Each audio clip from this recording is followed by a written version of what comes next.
Good morning, XRP Future Millionaire. It's 9:35 a.m. and we have some breaking news here well, not breaking news. We have some breaking chart stuff to cover because Bitcoin at 23,154 has technically come outside of this falling channel, I would like to call it.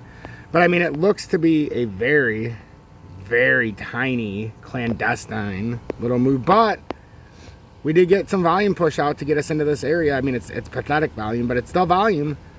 So if we can hold this as support, I mean, I would anticipate if this is even going to move up, you're going to have to come and retest this.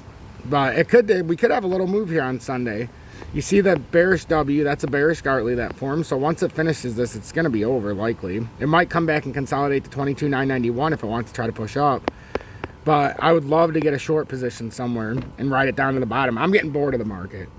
The most fun I ever had doing this was when the market was going up. We bought XRP, and then I was begging people not to sell it and to keep adding to it as the bull run was approaching. And then it happened. The least amount of fun I've had is to tell everybody to liquidate, even though we made a tremendous call from $1.66, from 65K on Bitcoin. It's just the abuse and everything is bullshit. So, hey, I apologize for trying to save you money, but most people couldn't get with it and they fell the fuck out. It's just that simple. But we're going to have a lot of fun as we start to accumulate. We've already picked up 1,222 XRP and some DGB and some XLM. We're sub 30 cents for XRP and wherever those other two were at that time. You know, we've picked up Filecoin at $5. Just $100 worth. But I'm saying we're starting to layer in. But we have to wait for it to go farther down. And if you guys are wondering about my left eye, I have keratoconus, so you know, I have a thinning of the cornea, so when it's bright and the sun's out, it's hard for me to keep my eye open because there's literally no protection to my cornea. So I see one big blur out of my left eye. I can't even see my screen. So, you know, we persevere, but if anybody's wondering, that is why my left eye keeps closing. So, and then I just want to look at XRP real quick, and then I want to leave you with something that Peter Schiff said about negative GDP. 2 quarters of negative GDP being defined for recession. He's talked about how that's been the definition for his 59 years on this earth, while Joe Biden and his staff and his cabinet and his crew are changing what it means. So we're definitely in a recession, regardless of what those dopes say. So with XRP, the easiest way would be to probably show you the USD chart, because this is the uptrend we talked about yesterday. And until we break that, we're just filling out this pattern, and we never did come through it. So unfortunately, we're taking this forever route that we talked about yesterday, and it sucks because it's down, up, down, up. But maybe we're just filling out this pattern, this ascending triangle, bear flag, even though it was out on a bull flag, broke down. So now it looks like it could be lowered on a bear flag, as we talked about here a while ago. Now we were trying to see if we could ride it back up here, maybe come up a little higher, but it's just not worth it with today's market structure. There's too much volatility. They're really trying to manipulate everybody and fuck us. So just pay attention to this chart until we break this ascending triangle. This is all show. So make sure to hit that motherfucking like button. Share me far and wide on social media. Take a minute, hit that share button, and share me on your Facebook, your TikTok, or your, Twitter. Hell, share it on any platform you want. Even if you're over there on Pornhub, share I don't care, share it. So then what I'm looking for is one person to join every day.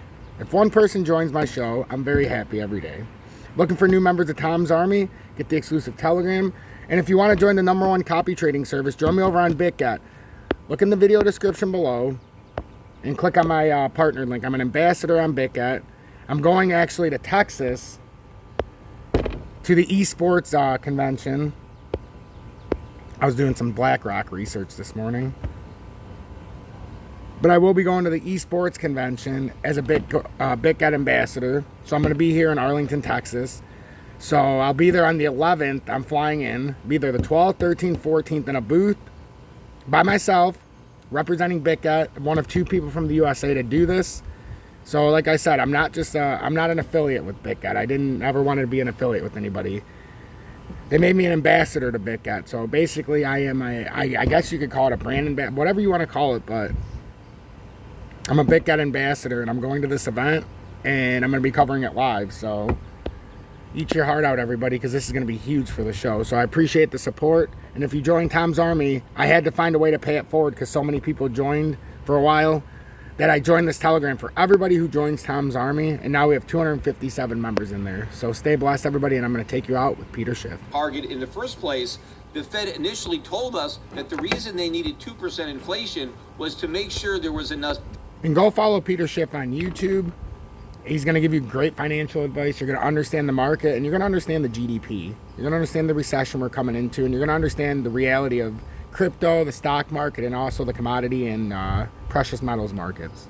Distance between the inflation rate and zero, because apparently, according to the Fed, the worst thing that can happen is that prices come down, and so they needed to have a big enough buffer between zero and the inflation rate just to take out an insurance policy against falling prices. Well, if you had several years where inflation was below 2% but still above zero, well, you dodged that bullet, supposedly. There's no reason to make up for some loss of inflation not being 2% in some future year by having inflation be above 2%. Just the fact that we didn't have deflation, prices rose, but they didn't fall. That's a win. Now we can go forward. I pointed out it was nonsense to say we have to pay some kind of penalty. We have to make up for the fact that the cost of living didn't rise by enough in a particular year, that now we have to have an even greater increase in the cost of living in a later year. But I also pointed out at that time the exact position that the Fed is now in, that what happens if inflation really spikes up well above 2%? How do you average it back down to 2%? Well, that would require the Fed having many years of inflation below 2% in order to make up for those years that it's above 2%. Well, is anybody at the FOMC acknowledging the fact that we need to have inflation below 2% for a while to make up for 9% inflation? In fact, how many years is the inflation rate going to be well above 2%? And how many years would they have to get inflation below 2% in order for it to average 2%? In fact, if prices are already too high, making them go up by another 2% would just add insult to injury.